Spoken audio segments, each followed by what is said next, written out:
এরকমভাবে ইত্যাদি খুব একটা হাদিস।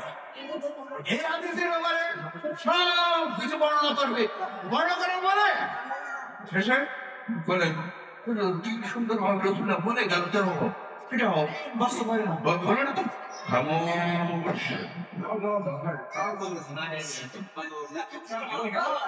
বুখারীতে এই হাদিস আছে না নাই? বলে কারাবাত বড় কথা, মহাব্বতের কারাবাত না, সুন্নাত হওয়া বড় কথা না। আজকে বড় জিনিস হলো কোরআন এবং হাদিসে আছে সেই অনুযায়ী আমাদের উপলব্ধি করা। কিছু না হলেও স্বীকার করে নিতে হবে, স্বীকার না করতে এগুলো তো খুবই মারাত্মক। সেই জন্য আমি সকলকে আজকে যারা আসছেন, আমি একজন শিক্ষক হিসেবে ক্লাসটা যেভাবে পড়াই সেইভাবে কিন্তু আপনাদের সামনে আমি উপস্থাপন করলাম যেটা বাস্তব সত্য কথা।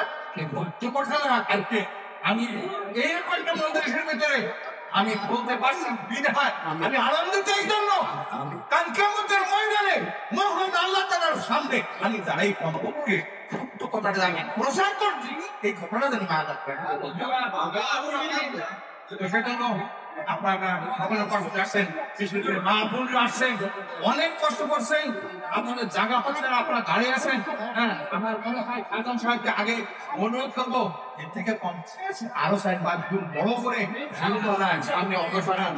ইনশাল্লাহ যেটা সত্য হাদিস, আমরা হাদিস প্রচার করছি, কোরআন প্রচার করছি, এটা আমাদের কোনো আমরা তো শিয়া শ্রেণী সমস্ত আল্লাহ তো আমাদের সকলকে কোরআন হাদিস বলার তৌফিক এনায়েত করেন এবং আমরা যেন সত্যিকার অর্থে আহলে বাইতদেরকে মহব্বত করতে পারি, আহলে বাইতদের গোলামি করতে পারি, আহলে বাইতদের যে সুন্নাত, যে আদর্শ, বাস্তবায়ন করতে পারি, সেই তৌফিক আল্লাহ আলহামদুলিল্লাহ রাব্বিল আলামিন। আসসালামু আলাইকুম ওয়া রাহমাতুল্লাহি ওয়া বারাকাতুহু।